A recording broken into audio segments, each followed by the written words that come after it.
अस्सलामुअलैकुम, नमस्ते और सत श्री अकाल दोस्तों। जैसा कि आप जानते हैं कि राहुल गांधी ने आज से 7 या 8 दिन पहले वो कहा था कि मैं एक ऐसा बम फोड़ने वाला हूं जिससे भारत में आपको इलेक्शन कमीशन दिखेगा ही नहीं, और राहुल गांधी ने वही करके दिखा दिया है। ये जो वीडियो मैं आपको दिखाने वाला हूं, ये 8 मिनट की वीडियो है। इस वीडियो को आप लोग पूरा देखें, आपके समझ में आ जाएगा कि इलेक्शन कमीशन ने किस तरह से नरेंद्र मोदी को वोट चोरी करने में मदद की है।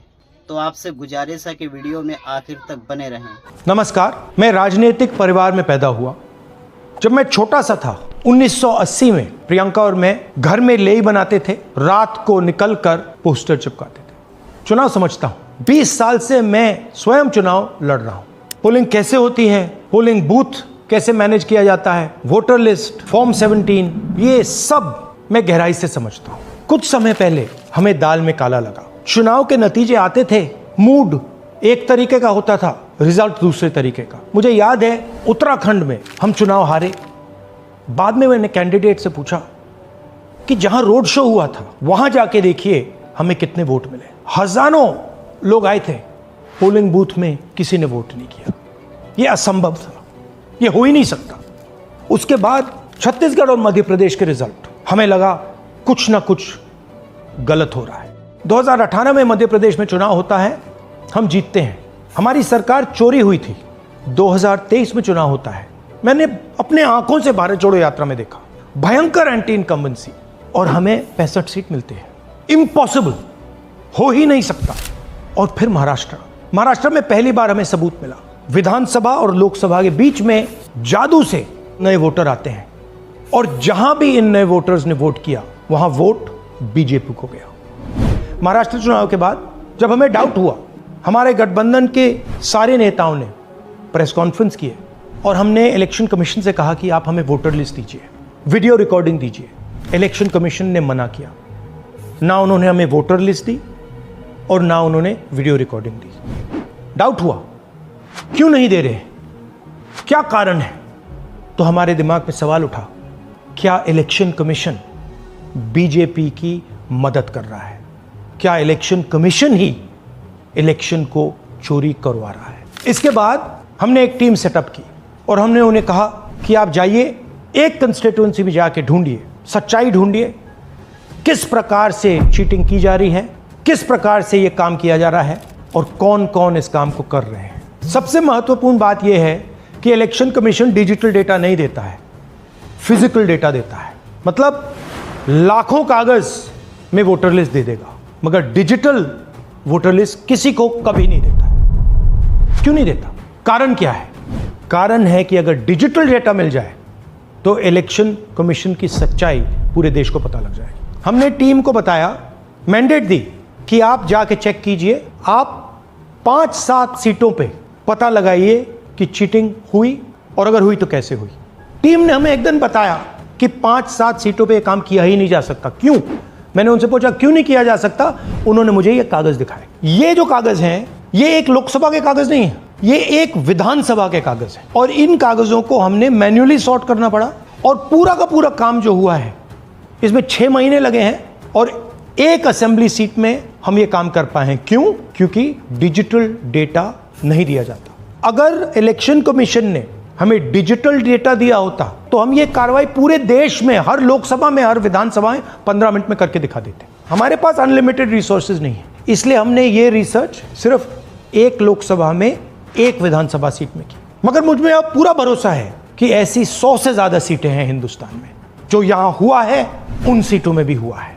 और याद रखिए, अगर बीजेपी को 10-15 सीटें कम आती तो आज नरेंद्र मोदी प्रधानमंत्री नहीं होते, इंडिया गठबंधन की सरकार होती। जांच ने 5 तरीके की चोरी पकड़ी है। डुप्लीकेट वोटर, जिसका मतलब एक वोटर के नाम वोटर लिस्ट में अनेक जगह आ रहे हैं। फेक एड्रेस, मतलब एड्रेस है ही नहीं या फिर house number 0। Bulk voter in single address, मतलब एक छोटे से घर में 40, 50, 60 लोग रह रहे हैं। इनवैलिड फोटोज, छोटी सी फोटो है या फिर फोटो ही नहीं है, और वो जो छोटी फोटो है वो दिखती भी नहीं है। कौन है, किसका चेहरा है, नहीं पता लग सकता। Misuse of form 6। Form 6 first time voters के लिए होती है, मतलब जिनकी एज 18-20 साल की हो, मगर वोटर लिस्ट में 90 साल के लोग फॉर्म 6 का प्रयोग कर रहे हैं। चुनाव में 6,50,000 वोटर थे, उसमें से 1 लाख चोरी के थे। अब मैं आपको 5 उदाहरण देता हूं। यह देखिए गुरकीरत सिंह डांग, इसका नाम 4 अलग अलग बूथों पे आता है। यह कैसे हुआ और क्यों हुआ? एक और उदाहरण, विशाल सिंह, वाराणसी में वोटर लिस्ट में नाम है और बेंगलोर में 2 बार वोटर लिस्ट में नाम आता है। क्या ये वाराणसी में वोट कर रहे हैं या बेंगलोर में वोट कर रहे हैं या दोनों जगह वोट कर रहे हैं? एक और उदाहरण देखिए, हाउस नंबर 0। तो आपने कभी सुना है हाउस नंबर 0? हमने तो नहीं सुना था, मगर बेंगलोर में हजारों हाउस नंबर 0 हैं वोटर लिस्ट पे। हाउस नंबर 35 की कहानी सुनिए। छोटा सा घर है, ज्यादा से ज्यादा 4 लोग रह सकते हैं, मगर इस 35 में 80 लोग वोटर लिस्ट में रजिस्टर्ड है। ये ईआरओ ने कैसे अप्रूव किया, क्यों अप्रूव किया, पता लगाना है। अच्छा, अब ये देखिए वोटर लिस्ट, इनकी फोटो देखिए, या फोटो है ही नहीं या फिर छोटी छोटी फोटो है जो दिख नहीं सकती। इन वोटर आईडीज पे वोट दिया गया है। अब मैं आपको बताता हूं शकुन रानी की कहानी। फर्स्ट टाइम वोटर बनी है, 70 साल की आयु है। एक बार फॉर्म 6 का प्रयोग किया और उसके कुछ ही महीने बाद दूसरी बार फॉर्म 6 का प्रयोग होता है। 2 बार इनका नाम वोटर लिस्ट में आता है और फर्स्ट टाइम वोटर की लिस्ट में आता है। ये फर्स्ट टाइम वोटर हो ही नहीं सकती। तो क्या शकुन रानी जी ने वोट किया या किसी और ने शकुन रानी जी के लिए वोट किया? ये ही छुपाने के लिए सीसीटीवी का डेटा हमें नहीं दिया जा रहा है। और ये शकुन रानी जी अकेली नहीं है, ऐसे हजारों लोग हैं जिन्होंने फॉर्म 6 का प्रयोग करके 2-3 बार वोटर लिस्ट में नाम डाला है। हमने पहले इलेक्शन कमीशन से इलेक्ट्रॉनिक वोटर लिस्ट मांगी थी, सीसीटीवी फुटेज मांगी थी। उन्होंने अपना काम नहीं किया, हमें नहीं दिया। फिर हमने अपना इन्वेस्टिगेशन कराया, आरटीआई भरे और हमारे पास डेटा आया। भाई और बहनों, सच्चाई यह है कि हिंदुस्तान में इलेक्शन कमीशन और बीजेपी मिलकर इलेक्शन चोरी कर रहे हैं। यह पूरा का पूरा सबूत ब्लैक एंड व्हाइट में आज हमने आपको दिया है। इलेक्शन कमीशन जानता है कि हमने उनकी चोरी पकड़ ली है, इसीलिए एसआईआर आया है। यह एसआईआर जो है इंस्टीट्यूशनलाइज चोरी है। इलेक्शन कमीशन खुलकर बिना डरे बीजेपी के साथ मिलकर चोरी कर रहा है। और ये जो एसआईआर है, इसका लक्ष्य गरीबों का जो हक है, उनका वोट जो है, उनसे चोरी करने का है। मैं आपको एक और बात बताना चाहता हूं।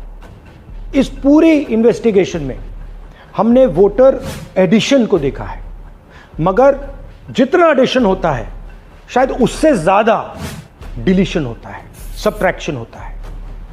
तो ये सिर्फ एक मेन तरीका हमने पकड़ा है, दूसरे तरीके पे हमने इन्वेस्टिगेशन की ही नहीं है अभी। मैं इलेक्शन कमीशन और इलेक्शन के ऑफिसर्स को साफ कह रहा हूं, आप जो कर रहे हो गलत कर रहे हो, ये ट्रीजन है, देश के खिलाफ है।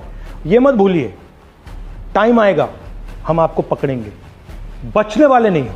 It is critical that we expose voter चोरी।